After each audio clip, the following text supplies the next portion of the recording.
Le film débute avec la savante britannique solitaire Alitea alors qu'elle se rend à Istanbul, où elle doit donner une conférence sur le lien entre les sciences et les mythes. Lorsqu'elle descend de l'avion, un homme rayonnant à l'apparence étrange que personne d'autre ne remarque, essaie de guider son chariot à bagages vers ce qu'il appelle le mystère, mais lorsque les collègues d'Alitea se montrent, le petit homme s'enfuit.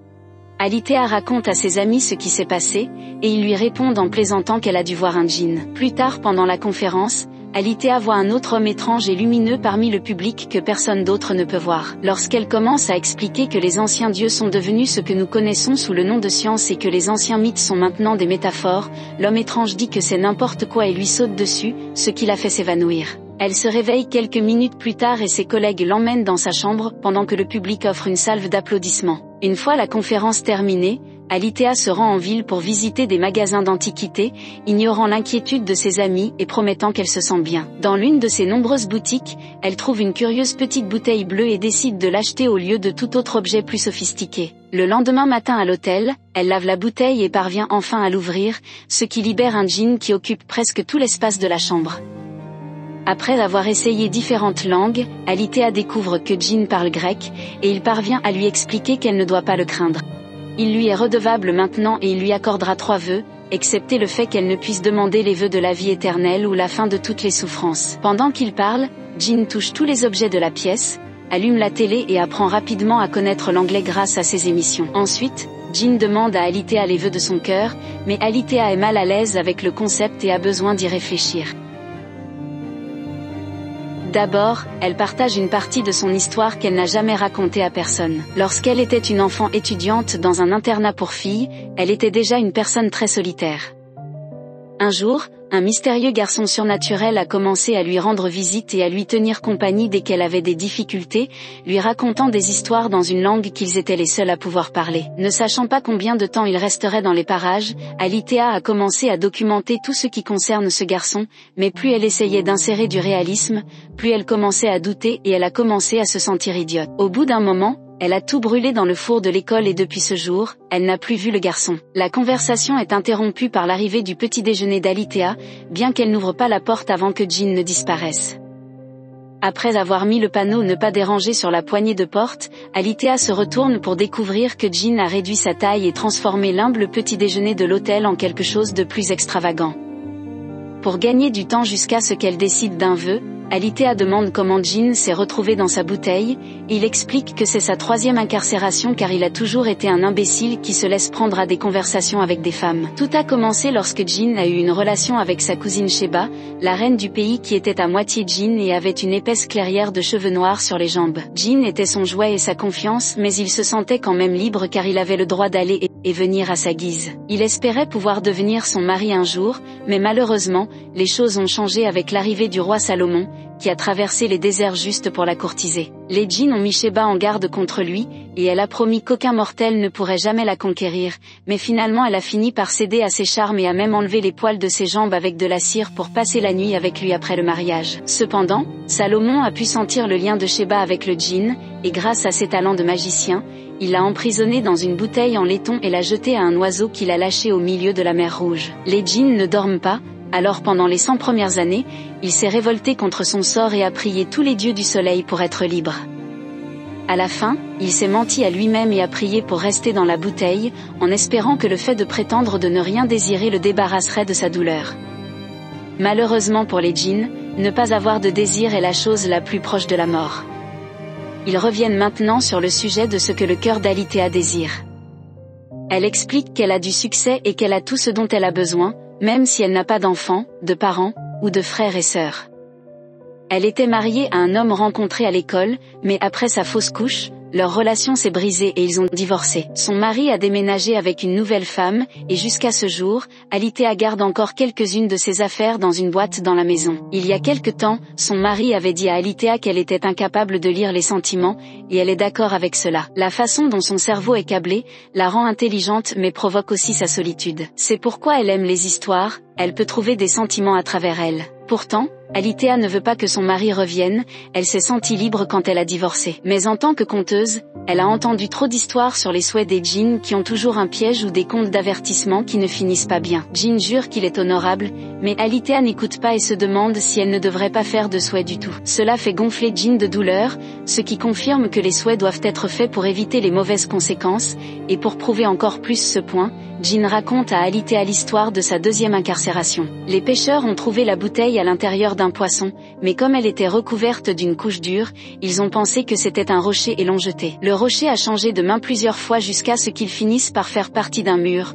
Gulten l'a trouvé en essayant de grimper pour espionner le prince Mustapha. Gulten vivait comme une esclave dans la cour des concubines du palais et s'est évanouie lorsqu'elle a ouvert la bouteille pour trouver le djinn. Lorsqu'elle s'est réveillée, elle a rapidement su ce qu'elle devait souhaiter. Elle voulait être l'une des concubines de Mustapha. Djinn a exaucé son vœu et Gulten a pu profiter de sa nouvelle vie après avoir caché la bouteille sous un lourd carrelage dans une salle de bain secrète. En attendant que les deux autres souhaits se réalisent, Djinn s'est promené dans les environs et a appris sur les humains, c'est ainsi que son attention est tombée sur Hurrem, qui était l'esclave préféré du sultan. En tant que maître manipulateur, Hurrem cherchait à protéger le trône en faveur de ses propres fils au lieu de Mustapha, alors elle a gardé beaucoup d'œils espions sur le prince. Djinn s'inquiétait que Gulten puisse se faire prendre dans un affreux plan politique et a essayé de la prévenir, mais elle n'a pas écouté et a souhaité tomber enceinte du bébé de Mustapha. Pendant ce temps, les guerriers du sultan s'inquiétaient de voir leur chef devenir trop mou pour sa position et envisageaient de le décrédibiliser.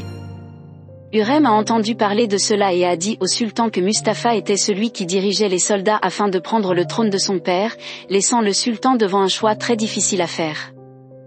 Pendant tout ce temps, Gulten n'a jamais essayé de faire profil bas. En fait, elle a fait défiler son ventre gonflé autour du palais, certaine qu'elle portait le prochain prince. Le sultan en a entendu parler et a finalement fait son choix. Il a appelé Mustapha dans sa tente et l'a tué sans même lui demander quelle était sa loyauté. Dès qu'il a appris cela, Djinn est allé voir Gulten pour la prévenir qu'il viendrait pour elle ensuite et lui a demandé le troisième vœu, mais elle ne l'a pas cru et s'est enfuie directement dans les mains des assassins. Djinn a essayé de l'aider, mais l'un des assassins était un adepte du diable Iblis et avait le pouvoir de le bloquer. Gulten a été jeté à la mer, et bien que Djinn ait sauté pour la sauver, il était déjà trop tard. Maintenant, à cause d'un troisième vœu non réalisé, Djinn était attaché à ce monde, incapable d'aller au royaume des djinns jusqu'à ce qu'il puisse trouver un autre maître. Alitéa trouve cette histoire très ironique car c'est exactement le genre de mise en garde dont elle a parlé, où l'on t'apprend que faire des souhaits a de mauvaises conséquences.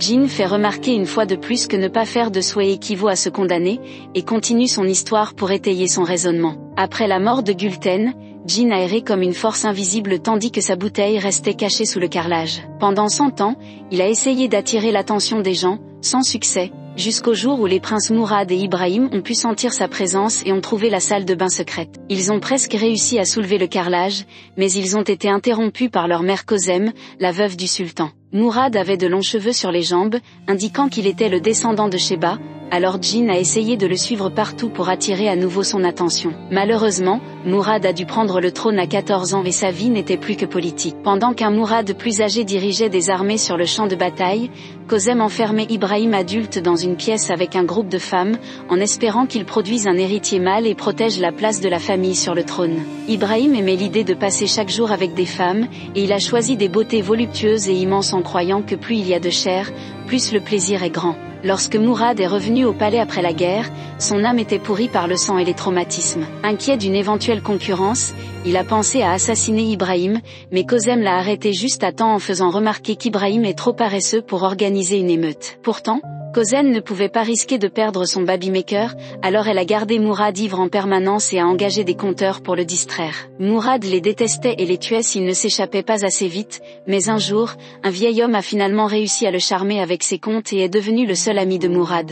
Lorsque le vieil homme est mort, Mourad est devenu extrêmement ivre, et dans cet état de faiblesse, Djinn a enfin attiré son attention. Mourad a retrouvé la salle de bain secrète abandonnée, mais malheureusement, il était trop faible pour ouvrir la porte et ensuite, Mourad a bu jusqu'à ce qu'il ne se réveille plus jamais. Personne d'autre ne pouvait sentir les djinns à l'époque, et Alitéa comprend très bien cette solitude qu'il ressent car elle l'a aussi ressentie. Pour en revenir à l'histoire, il a fallu traîner Ibrahim hors de sa chambre pour qu'il s'assoie sur le trône. Il a nommé sa concubine préférée, Sugarlimp, gouverneur de Damas. Grâce à ce pouvoir, Sugarlimp était libre de vagabonder, et elle a fini par trouver la secrète salle de bain. Sa taille a cassé le carrelage lorsqu'elle est tombée dessus par accident, ce qui lui a permis de trouver la bouteille. La femme n'a pas fait confiance à Jean lorsqu'il s'est présenté devant elle, car il n'arrêtait pas de mendier pour un vœu et sentait mauvais. Pensant qu'il pouvait être un filou, la femme a souhaité que Jean soit de retour dans sa bouteille au fond du Bosphore. Aux yeux d'Alitea, cette histoire prouve une fois de plus que faire un vœu est une mauvaise idée. Elle pense qu'elle pourrait donner Jean à une autre personne plus ouverte à l'idée, mais Jean refuse de retourner dans la bouteille. Ensuite, Alitea fait 3 vœux rapides, mais ce sont des choses stupides, comme souhaiter une gorgée de son thé. Par conséquent, ils ne fonctionnent pas, car les souhaits doivent être le désir du cœur. Une dispute s'ensuit où Jean traite Alitea de lâche, et en retour, Alitea commence à se demander si elle ne devrait pas souhaiter qu'ils ne se soient jamais rencontrés. Jean se met alors à crier, la suppliant d'arrêter alors que sa bouteille se brise et qu'une force soudaine fait dysfonctionner l'électronique pendant un instant. Alitea devine que cela s'est déjà produit auparavant, et Jean commence à raconter la 3e et dernière histoire.